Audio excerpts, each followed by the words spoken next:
오늘 나눌 제목은 하나님은 신학자뿐 아니라 기술자도 필요해요. 이런 제목입니다. 출애굽기 31장 1절에서부터 11절까지입니다. 주께서 모세에게 말씀하셨다. 보아라, 내가 유다 지파 사람 홀의 손자요 우리의 아들인 부살레를 지명하여 불러서 그에게 하나님의 영을 채워주어 지혜와 총명과 지식과 온갖 기술을 갖추게 하겠다. 그가 여러 가지를 생각하여 그 생각한 것과 금과 은과 노수로 만들게 하고 온갖 기술을 발휘하여 보석을 깎아내는 일과 나무를 조각하는 일을 하게 하겠다. 분명히 나는 단지파 사람 아히사막의 아들 오홀리압이 부살렐과 함께 일하게 하겠다. 그리고 기술 있는 모든 사람에게 지혜를 더하여 그들이 내가 너에게 명한 모든 것을 만들게 하겠다. 회막과 증거궤와 그 위에 덮을 속죄판과 회막에 딸린 모든 기구와 상과 거기에 딸린 기구와 순금 등잔대와 거기에 딸린 모든 기구와 분향단과 번제단과 거기에 딸린 모든 기구와 물두멍과 그 받침과 제사장 일을 할 때 입는 잘 짠 옷, 곧 제사장 아론의 거룩한 옷과 그 아들들의 옷과 성별하는 기름과 성소에서 쓸 향기로운 향을 그들이 내가 너에게 명한 대로 만들 것이다. 네, 하나님께서 이렇게 기술자들을 부르시는 그런 제목인데요. 다음 주, 요번 주죠. 금요일쯤에 여러분들 우리 매일 성경에 나온 내용입니다. 네, 도미노 피자가 세종시에서 그 드론 배달을 상용화를 시작했습니다. 지난 9월부터 시작을 했고요. 내년에는 서울에서도 드론으로 배달을 시작한다고 합니다. 한강변에서부터. 국토부에서는 빠른 시간 내에 도심에서도 드론으로 피자 배달하는 것을 실천하게 하겠다고 허가를 다 내주겠다고 이렇게 얘기를 했어요. 그리고 자율주행차 아시죠? 이제 운전 면허만 있으면 특별한 운전 기술이 필요 없이도 이제 모두가 운전을 할 수 있는 그런 시대가 왔습니다. 레벨 3가 있는데 자율주행도 레벨 5까지 있어요. 레벨 3가 이제 판매가 되고 있습니다. 이 레벨 3라는 게 뭐냐면 주행 주체가 누구냐? AI가 하는 거예요. 사람이 하는 게 아니라. 그리고 주행 책임도 시스템이 있습니다. 사고가 날 때 그것을 제어하는 책임도 시스템에게 있는 거죠. AI가 해주는 겁니다. 근데 레벨 3는 사람은 특정 상황에서만 개입해야 하기 때문에 운전석에는 앉아 있어야 된다. 손을 떼도 되고 발을 띄워도 된다. 이게 레벨 3예요. 근데 레벨 5가 있는데 레벨 5는 사람이 뒷좌석에 앉아 있어도 되는 거예요. 주행 주체도 AI가 하고 주행의 책임도 AI가 지는 겁니다. 그래서 여러분들이 운전면허만 있으면 운전 기술이 없어도 다 운전을 할 수 있는 시대가 2024년도에는 열린다고 하는 거예요. 그러니까 좀 어려우시더라도 운전면허만 일단 좀 갖고 계시면 그때부터는 최소 서울 시내에서나 파주 등등에서는 아무 걱정 없이 운전을 이제 하실 수가 있습니다. 포기하신 분 다시 하시기 바랍니다. 자, 요 기술을 가진다라고 하는 것은 이 교회에서는 잘 강조되지 않았던 부분인 것 같아요. 그래서 여러분 WBC라고 하는 굉장히 유명한 주석책이 있어요. 대한민국의 목사라면 대부분 하나씩은 한 질씩은 다 가지고 있을 그런 주석책인데 저도 역시 설교 준비를 하면서 그 책을 찾아봤더니 오늘 우리가 읽은 이 기술자를 부르시는 부분에 대한 설명이 굉장히 빈약해요. 다른 데 같으면 아마 한 10장 정도를 할애해서 주석이 되어 있을 부분인데 요거는 딱 한 장 정도밖에 되어 있지 않은 부록으로 가볍게 취급하고 넘어간 것 같아요. 이것이 기독교의 문제라면 문제라고 할 수 있을 것 같습니다. 기술에 대한 천시 이런 게 있는 거죠. 하나님께서 부르셨다면 목사로 부르셨다고 생각하지 기술자로 부르는 것에 대해서는 인정을 하지만 되게 중요하지는 않게 생각하는 것 같아요. 그래서 일하는 목회자들이 일하는 게 기사거리가 되는 게 우리나라의 아직까지의 현실이거든요. 그냥 일하는 사람들 얼마든지 많은데 목회자가 일을 하면 그 목회자가 기술을 가지는 것이 기사거리가 되는.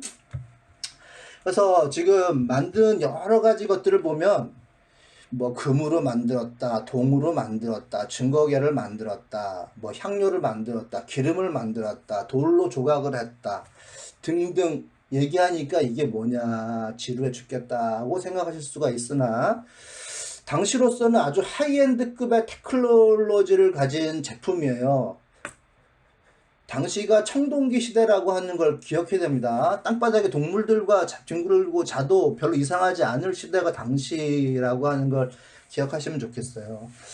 당시로서는 아주 초정밀한 제품들의 조합인 거예요. 증거계가 맨 아래에 있고 딱 사이즈 맞춰서 속재판이 그 위에 있고 그 위에 천사들처럼 생긴 그룹들이 그것을 덮고 있고 아래는 고리를 만들어서 막대기를 낄 수 있게 하고 그것을 앞뒤 4명이 들면 이동할 수 있게 하는 아주 정밀한 제품을 만든 거예요. 그 기능성 제품도 만들었죠. 제사장 앞에 있는 흉패를 만들면 그 아래 우림과 둠밈이 들어가서 하나님의 뜻을 분별할 때 꺼내서 뭐 돌 같은 걸 던졌다고 생각하고 있는데 그것을 던져서 하나님의 뜻을 분별하는 용도의 아주 기능성 옷을 만들고 전체적으로 다 보면 예술성, 디자인성 모든 것이 섬세한 거기에다가 아주 영성적인 제품을 하나님께서는 만들어라 이렇게 얘기를 하신 것입니다. 오늘 같으면 뭐 드론을 띄워서 배달을 하고 자율주행차가 사람들을 태워 나르고 하는 것과 똑같은 것을 하나님께서는 사람을 세워서 이렇게 만들게 하셨다는 이야기를 여기에 써주고 있는 거예요.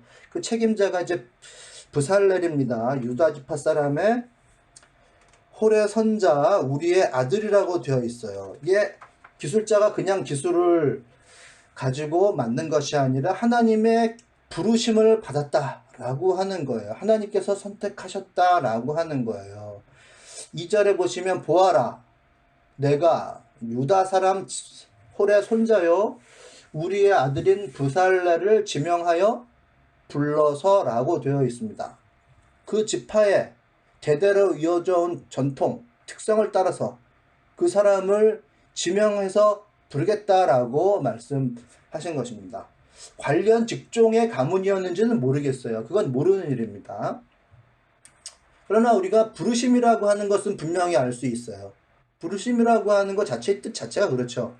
하나님께서는 개인적으로 가까이 만나서 말을 해보고 알아보고 그 사람의 특성이 구분이 되면 선택해서 부르시는 것이 우리가 이야기하는 그 부르심이에요.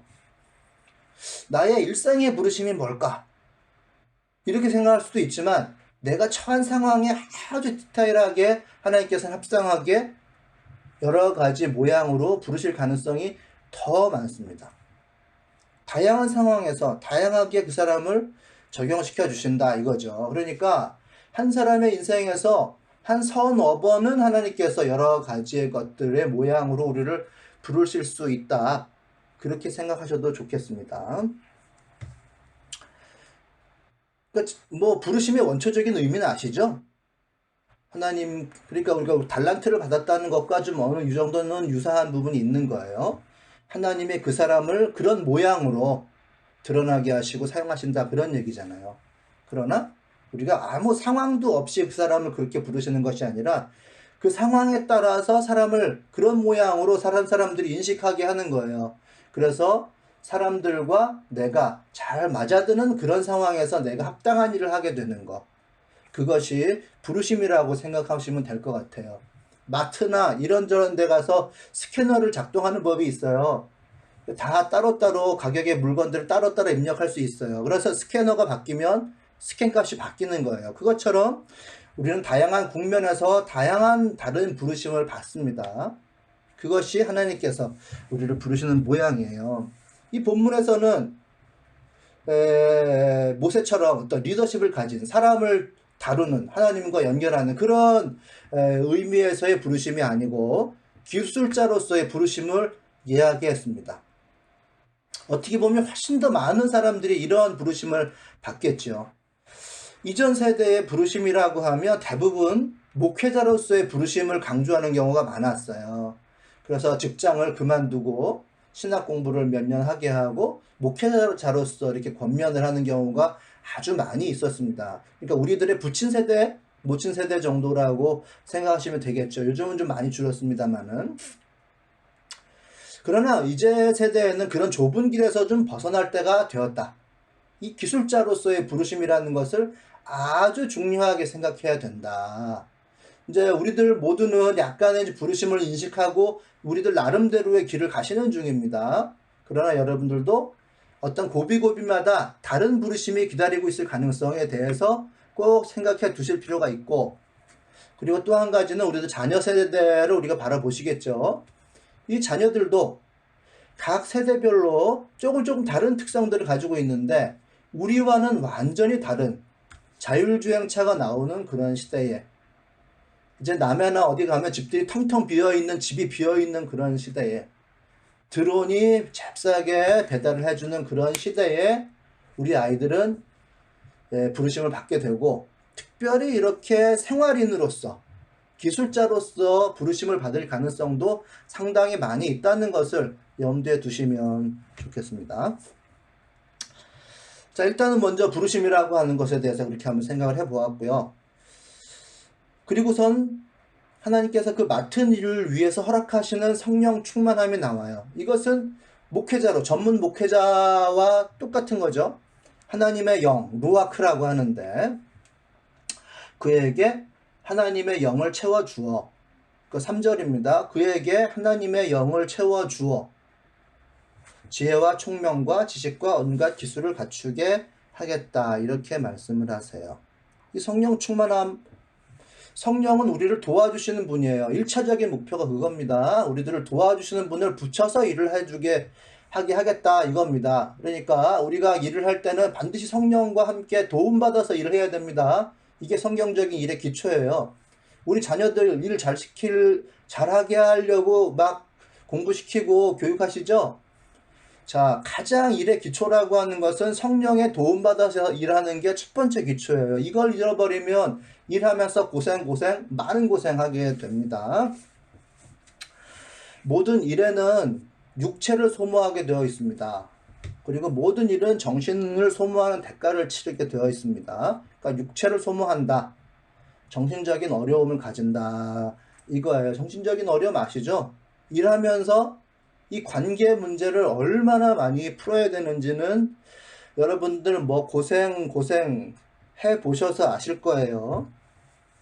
그리고 뭐 관계뿐만 아니라 자기 스스로 리스크에 대한 두려움을 크게 가지는 성품을 타고나신 분이 있어요.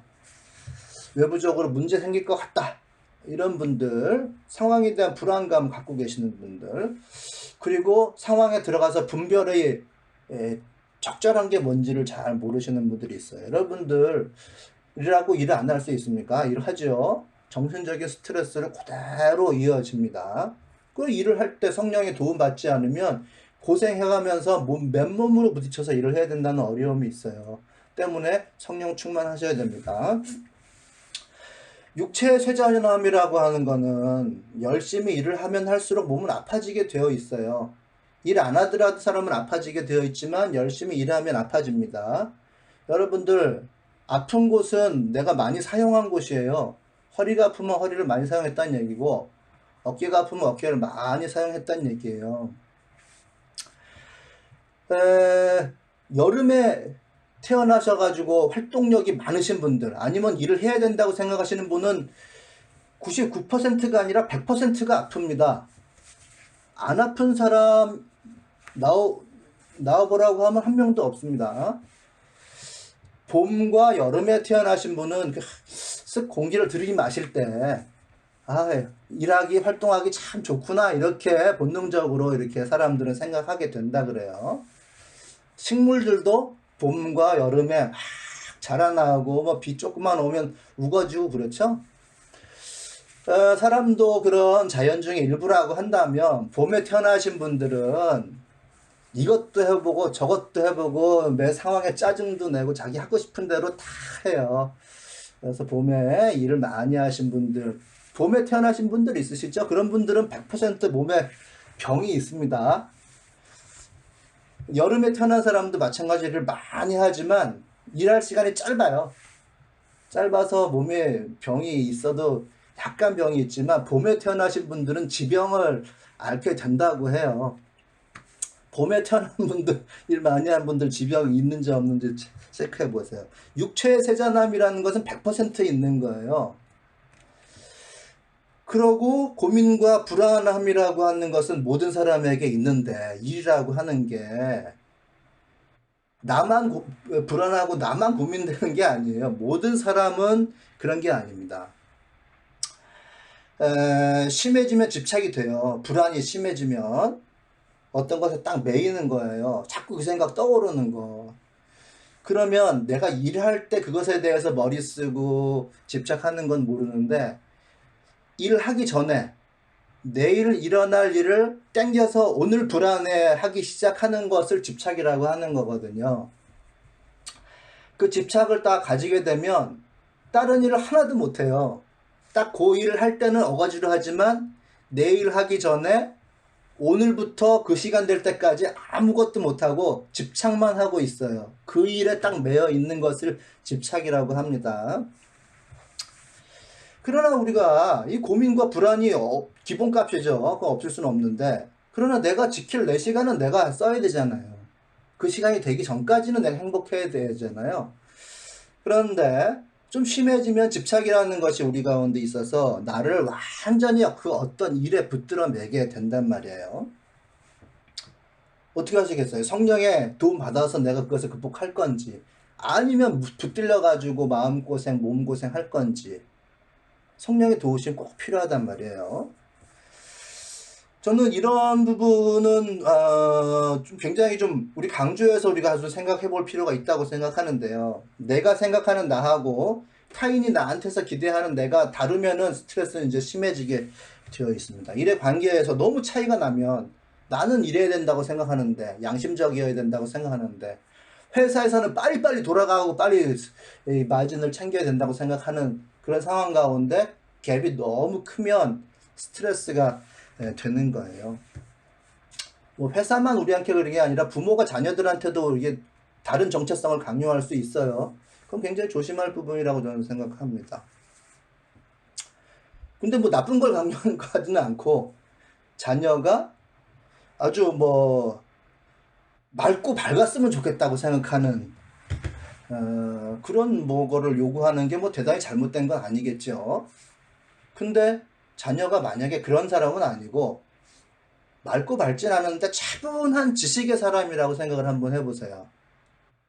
그럼 내가 볼 때는 맑고 밝진 않은데 객관적으로 보면 차분해요. 굉장히 지식적이에요.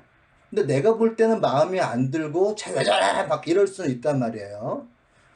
그러면 자녀들은 그 객관적인 요구와 자기의 정체성 사이에서 갭이 벌어지고 부모가 더 강하게 요구할수록 강한 스트레스를 느끼게 된단 말이에요. 우리가 회사에서 내 정체성과 다른 상황을 요구받을 때처럼 똑같이 그런 스트레스를 느껴요. 뭐 예를 들어서 자녀가 아주 늑대와 같은 용맹함을 가져야 되는 사람이라고 생각을 해보세요. 근데 우리가 뭐 아주 집강아지와 같은 그런 예쁜 모습을 기대한다고 생각하고 왜 그러냐라고 막 타박을 할 때에 자기의 정체성은 늑대 같은 용맹함이라고 생각을 해보시란 말이에요. 근데 나 막 그러면 위험하니까는 집강아지처럼 이렇게 요구를 한다면 그 엄청난 스트레스를 자녀는 이제 받게 된다는 거죠. 막 휘몰아치는 파도와 같은 아이들도 있을 수가 있어요. 울컥하기도 하고 서늘하기도 하고 그런 애가 있을 수가 있습니다. 그때 뭐 따뜻한 햇살 같은 아이를 요구하게 된다면 뭐 대단히 잘못된 것은 아니라고 저는 생각해요. 따뜻한 게 뭐 잘못됐어요? 하지만 그 자녀는 그런 갭을 느낄 수 있다는 거예요. 그런 덕목을 주고 싶으면 내가 그렇게 살아서 그런 환경 가운데 거하게 하면 돼요. 훨씬 더 효과적입니다. 그런 갭은 아이들에게 스트레스를 준다. 그리고 스트레스가 반복되고 어른 돼서도 어차피 그런 스트레스를 겪을 거예요. 그런데 스트레스를 받으면 받을수록 어릴 때 그런 스트레스를 받고 어른 돼서 받으면 병이 되고, 어릴 때 안 받고 어른 돼서 받으면 그때는 병이 안 되고, 이런 차이가 있는 거예요. 그래서 병 안 나게 하고 싶으면 어릴 때는 그런 스트레스는 주지 마라, 이거죠. 근데 다시 본문으로 돌아가면 일을 할 때는 육체의 회전함과 정신적인 스트레스는 없을 수가 없단 말이에요. 그럴 때에 우리들은 어떤 방식으로 대처할 것인가? 하나님의 방식으로밖에는 대처할 수가 없어요. 근데 우리가 뭐 쭉 읽어가다 보면 모세와 여호수아가 하는 방식이 있어요. 이스라엘 사람들이 진을 갖추고 수경을 하게 되면 모세는 회막 바깥으로 나가서 진 바깥으로 나가서 거기에서 회막을 펼쳐놓고 하나님을 만납니다. 그러면 하나님께서는 그 회막 가운데 오셔서 구름으로 임재하시고 모세는 하나님과 대화를 나눠요. 밤늦도록 대화를 나누고 모세는 대화가 마치면 진으로 돌아와요. 하나님을 만나는 거죠. 그리고 여호수아는 모세가 진으로 돌아간 다음에도 진으로 돌아가지 않고 그 회막 가운데 머물러요. 그 모세의 뭐 부관이죠. 여호수아 앞으로 큰 일을 하게 될 여호수아는 돌아가지 않고 하나님 만나는 그 장소에 머물고 있습니다. 일에 매일 건지 그렇게 성령 충만으로 하나님의 도움을 받을 건지 뭐 당연히 후자지요. 성령 충만함을 하나님께서는 부르심을 받은 사람들한테 주신다는 거예요. 하나님께서 주시는 그 부르심과 함께 받는 성령 충만함, 이것이 우리들의 일 가운데 꼭 있었으면 좋겠습니다. 자, 부르심 받았으면 성령 충만함도 같이 받아라. 성령 충만함을 받기 위해서는 하나님과 만나는 시간을 반드시 확보하고 내면에 하나님께서 살아서 움직이고 하나님께서 말씀하시도록 계속해서 그렇게 해야 된다. 우리 자녀들에게도 하나님과 만나는 시간을 계속해서 알려줘야 돼요. 그 무언가를 잘 살아가게, 우리들이 세상적인 성공을 얘기하지 않는다 하더라도 부모의 관점에서 행복함이라는 건 주고 싶잖아요. 그러시려고 한다면 하나님을 만나는 것을 미리미리 가르쳐라. 하나님을 만날 수 있는 방법을 미리 가르쳐주는 것이 자녀에게 행복을 주는 길이다라고 하는 거 성경은 얘기해주고 있는 것 같습니다. 그렇게 하고 나서 하나님께서는 지식과 지혜를 더해서 주셨습니다. 그에게 하나님의 영을 채워주어 방금 이 부분에서 설명해드린 거고요. 지혜와 총명과 지식과 온갖 기술을 갖추게 하겠다. 이렇게 하나님께서 얘기하셨는데요. 맡은 일을 위해 3가지 자질을 더해주시는 거예요. 하나는 지혜, 호크마라고 하는 건데 이거는 이제 뭐 성경 주석 책으로도 있는 제목인데 호크마 지혜라는 뜻입니다. 지식은 근데 이미 결정돼서 있는 거고 그래서 현장에서 풀어낼 능력을 지혜라고 하는 거예요. 총명이라고 하는 것은 태분화인데 이제 분별력이에요. 어디가 어떻게 고장났는지 작동 원리를 파악해가지고 그러니까 이치를 딱 파악해서 이것 때문에 이것이 문제구나. 아니면 복잡한 물건을 만드는 과정 속에서 불가피하게 막 문제가 생길 거 아니에요. 그거를 해결하는 능력을 태분화라고 얘기해요. 총명이라고 하는 거고 뭐 영어로는 understanding 이렇게 얘기하는 건데 전반적으로 다 꿰뚫어서 아는 거예요. 그리고 지식이라고 하는 건 나트라고 하는 건데 혹시 들어보셨는지 모르겠어요. 알다라고 하는 말, 야다라고 하는 말에서 나왔어요. 경험으로 알다. 그 부부가 서로를 아는 것을 야다라고 하는데 들어보신 기억이 있을 수도 있습니다. 그렇게 해서 노련하게 알고 교묘하게 딱 꿰뚫어서 아는 것을 지식이라고 해요. 그것을 생각하게 해서 구체화시키다 이런 거거든요. 그러니까 하나님께서는 그 생각한 여러 가지를 생각해서 이제 4절로 넘어가면 여러 가지를 생각해서 생각한 것을 금과 은과 노수로 만들게 하고 이렇게 말씀하셨으니까 이제 이게 생각이라는 거는 요즘으로 따지면 기획력을 얘기하는 거겠죠. 이론이나 기획력을 가지게 해주겠다 이런 거고 그리고 그것을 섞어서 예술적인 작품을 만들게 해주겠다는 얘기예요.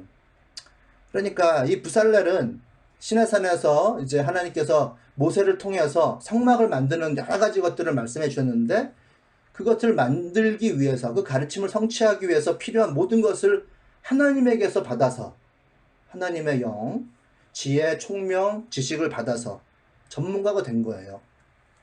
전문성을 가진 기술자가 된 거예요. 이 기술이라고 하는 것은 너무 중요한 거예요. 돈을 벌기 위한 기술도 있습니다. 연어 빨갛게 되어 있는 그 색을 만들기 위한 기술이 있다는 것도 아시죠?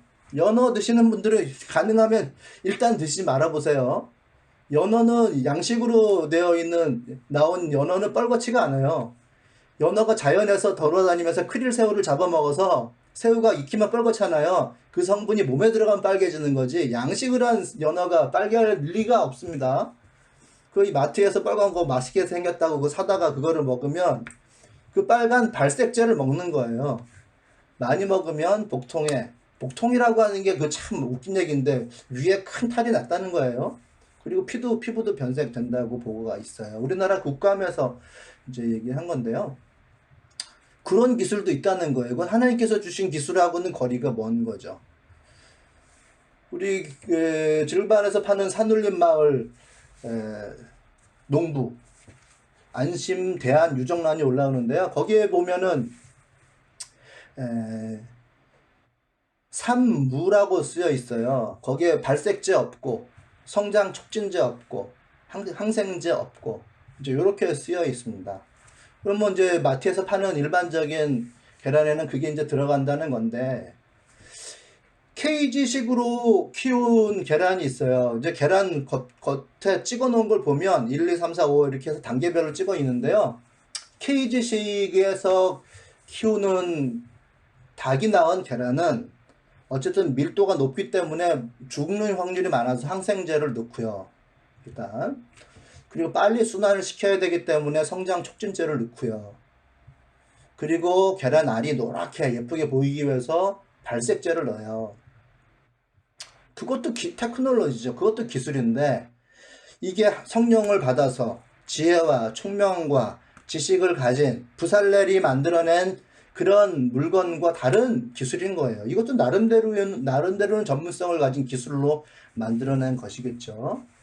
저는 뭐 유정란 받을 때마다 이게 부살렐과 같은 이게 하나님께서 주신 기술로 만든 생산한 유정란이구나. 거기에 그런 거 들어있지 않으니까 저는 이런 기술을 우리 자녀들에게 가르쳐 줘야 된다고 생각합니다. 이런 뭐 농사를 짓게 하라는 게 아니라 이런 마인드를 갖게 해야 된다는 거죠.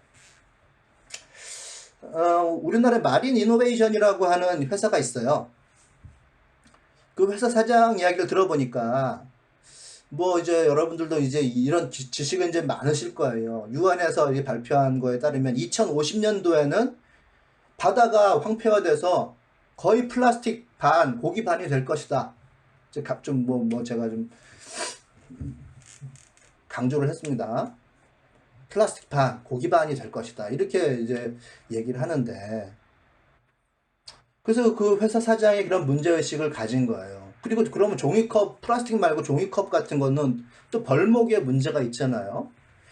제가 이제 그 카페에서 종이컵을 쓰는데요. 종이컵 안쪽에 코팅한 것이 잘 썩는 거는 너무 비싸서 그렇게 상용화되기가 불가능해요. 근데 그 코팅한 것 때문에 종이컵은 50년이 지나야 비로소 분해가 되기 시작해요. 그것 때문에. 그래서 이 마린 이노베이션은 뭐를 만들었냐 하면 해조류로 종이를 만드는 거를 시작했어요. 그래서 해조류를 가지고 먼저 양갱, 우리 먹는 양갱을 만들고요. 거기에 나온 부산물과 더불어서 미역, 우뭇가사리, 꼬시래기 등등으로 해조 종이를 만든 겁니다. 그래서 그걸로 계란판을 만들고 종이컵을 만들었어요. 이렇게 만든 종이컵은 일반 종이컵은 50년이 분해 기간이라고 한다면 이 종이컵은 90일 만에 썩어요. 그래서 그 P&G라고 하는 회사에서 계약을 해서 이 종이를 이제 수입해서 사용한다고 합니다. 이런 기술인 거죠. 이 환경의 문제를 일부를 해결할 수 있는 이런 기술, 이런 마인드, 이게 얼마나 중요하냐 이런 거예요.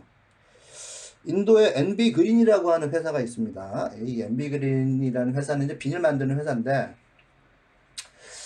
그 2012년에 항만도시, 인도의 항만도시 망갈로르라고 하는 데가 있대요. 저도 지도상으로 확인을 못했습니다. 근데 여기서 획기적인 결정을 한 것이 플라스틱 쓰레기를 줄여가지고 환경을 보호해야 되겠다라고 해서 어떤 대책이 없지만은 비닐봉투를 사용하는 것을 금지시켰다고 해요.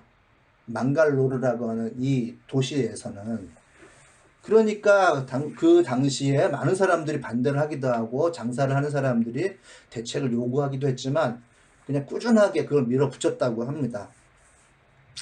근데 그 비닐봉지 같은 경우는 더 심각해요. 이건 정말 이 비닐봉지는요, 우리 일반적으로 그 제일 싸게 쓰는 그 까만 봉투 있죠? 그거는 썩는데 500년 걸립니다. 500년.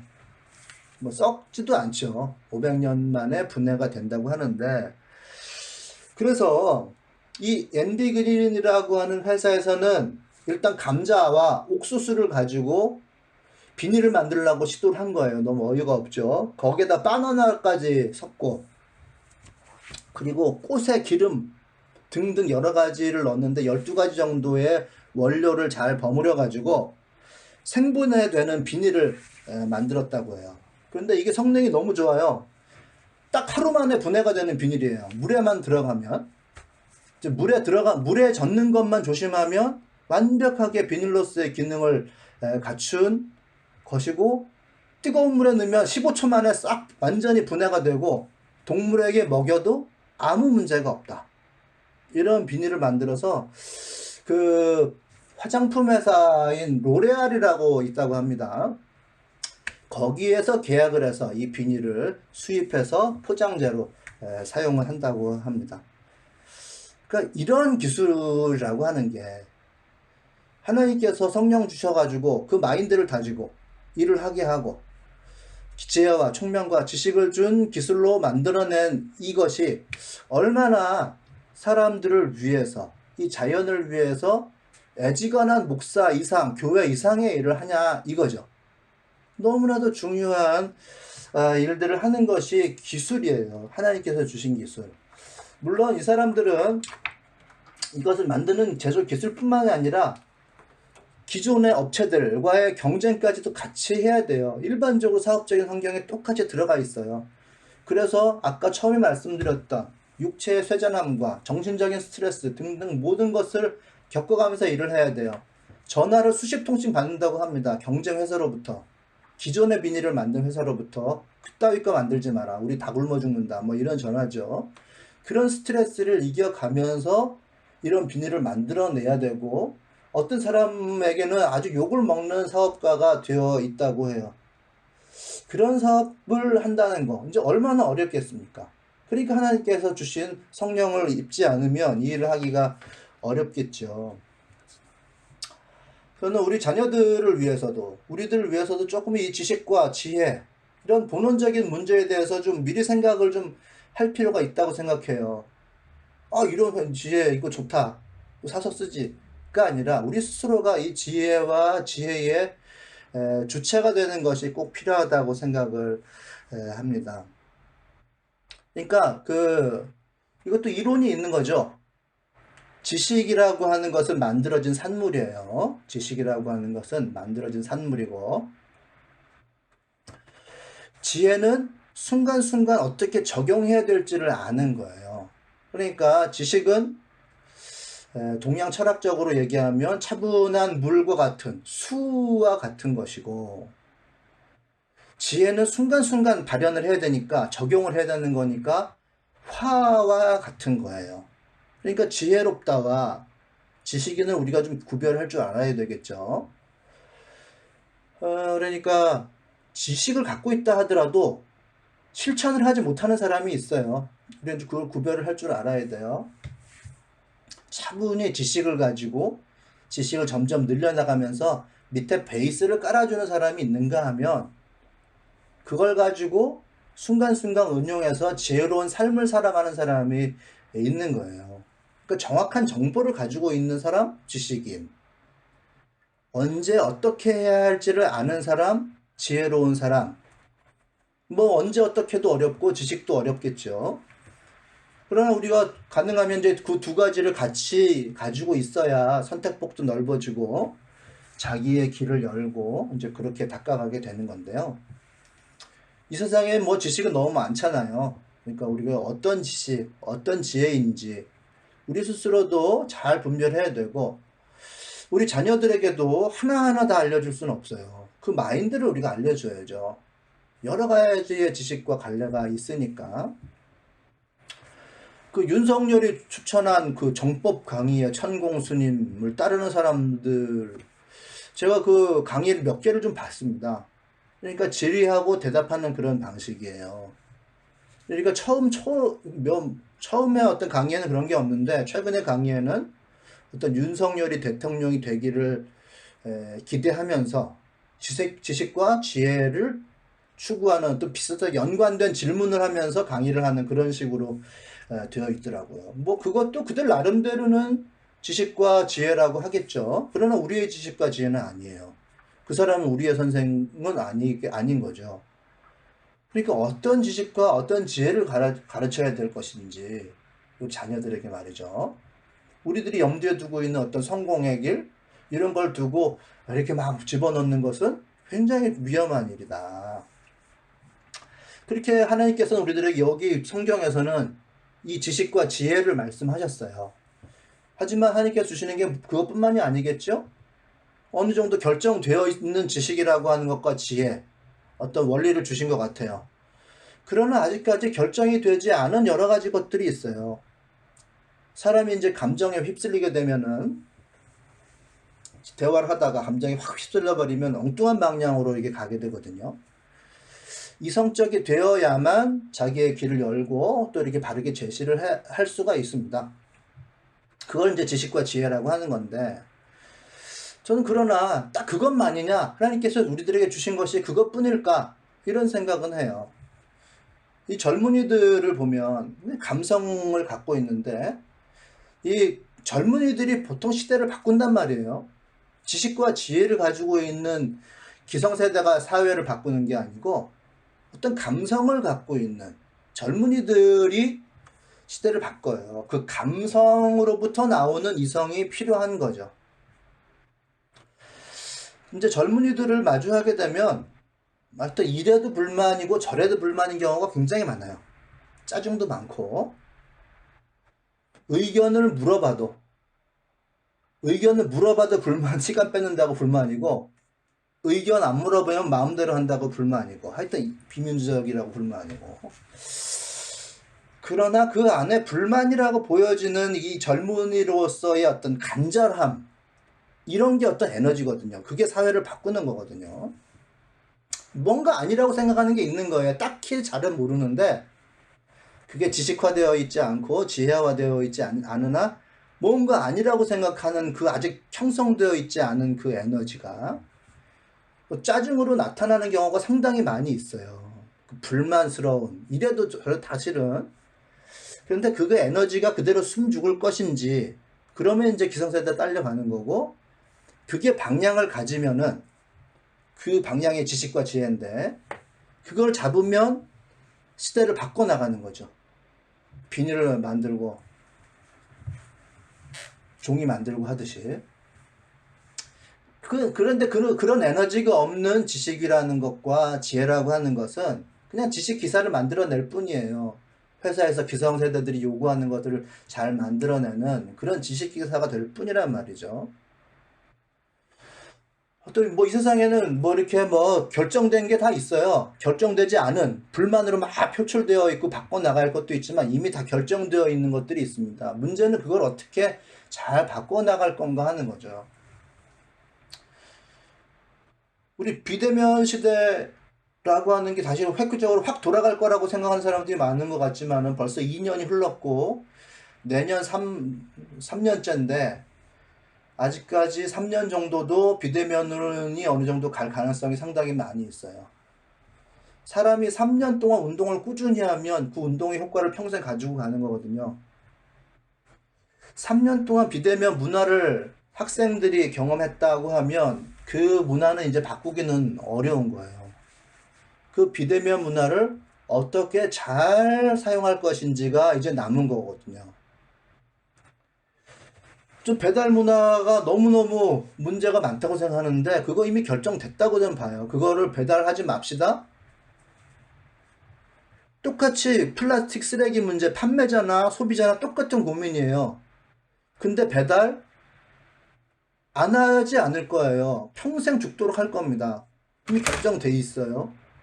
그렇다면 우리들의 지식과 지혜와 그 문제다라고 얘기하는 그 감성과 불만과 그리고 현재 결정되어 있는 것을 어떻게 자유자재로 활용해서 우리가 하나님의 뜻을 이룰 것인가. 이게 우리가 가져야 될 지혜와 지식의 문제인 거거든요. 우리 스스로도 그렇고 우리가 교육해야 될 것이 바로 그런 것들입니다. 그런 다양한 것들 사이에서 우리가 어떠한 결정을 낼 것인가 너무 어려운 문제예요.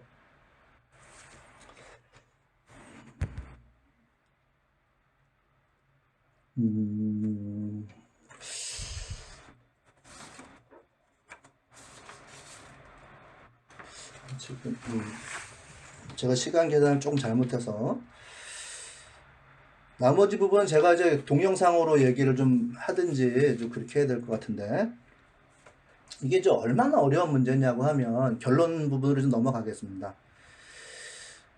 제가 그 강의한 설교안에 올려드린 바에 하면 Why self-driving cars must be programmed to kill 이렇게 되어 있는데, 자율주행차가 왜 사람을 죽이는 것을 프로그래밍 할 수밖에 없느냐의 문제를 이야기하고 있는 거예요. 그러니까 상황신학이라든지 우리가 젊은이들한테 많이 강의하는 윤리라든지 이런 것의 주제가 이제 완전히 획기적으로 바뀌어서, 사례 A를 보시면 이제 자율주행차에 대한 윤리의 문제를 얘기할 때 나온 예 중에 하나예요. 직진을 할 경우에 10명의 보행자를 치게 되고 방향을 돌리면 1명을 치게 되는 경우가 있다. 이럴 때 우리가 자율주행차에게, AI에게 이런 경우에게 어떻게 프로그래밍을 할 것인가. 이럴 때는 1명을 치게 되는 상황으로 프로그래밍을 하겠죠. 그러나 1명은 죽어요.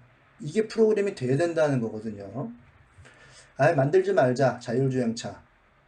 이제 이렇게 얘기하면 너무 딴 얘기를 하게 되는 것이고, 두 번째는 더 황당하죠. 직진을 할 경우에 1명의 보행자를 치게 되고 확 방향을 돌리면, 사람이 돌리는 게 아니라 레벨 5가 되면 AI가 자동으로 돌려요. 자동차 탑승자가 위험한 상황이 돼요. 사람 1명을 죽일 것인지 탑승자를 죽일 것인지를 AI가 판단하게 하는데, 그것은 프로그래밍해야 판단하는 거지 그냥은 아니거든요. 사례 C를 보면 직진을 할 경우에 10명의 보행자를 치게 되고 방향을 돌리면 자동차 탑승자가 위험한 상황. 자, 그러면 우리 자녀들이 마주하게 될 시대의 기독교 윤리라는 건 이런 유형이에요. 그러니까 우리가 마주하게 된 기독교 윤리라고 하는 거는 가난한 자를 도울 건지 말 건지 등등, 아니면 성문제, 우리가 결혼 전에 성관계를 허락할 건지 말 건지 등등 이런 유형이었다고 하면, 이제 기독교 윤리라고 하는 거는 로봇과 자율주행차와 드론과 기타 등등 이런 것을 좀 더 디테일하게 사람이 잘 이해하지 못할 그런 영역의 기술과 더불어서 생각해야 될 시대로 우리가 넘어가는 것입니다. 어떤 사람은 이런 시스템이 한 중간에 막 있을 거고요. 그리고 이 시스템에서 탈락된 자들을 다루는 사람도 있을 것이고, 이 시스템 안에 들어가지 못할 사람도 있을 거예요. 그리고 이 시스템을 세우는 사람도 있을 거예요. 우리들의 자녀가 일반적으로 다 열심히 일하고 평생 직장을 갖고 이런 거를 원하실지 모르겠어요. 그러나 어떤 사람들은, 어떤 자녀들은 직장을 차분하게 못 가질 가능성도 많아요. 집에만 있을 가능성도 굉장히 많이 있습니다.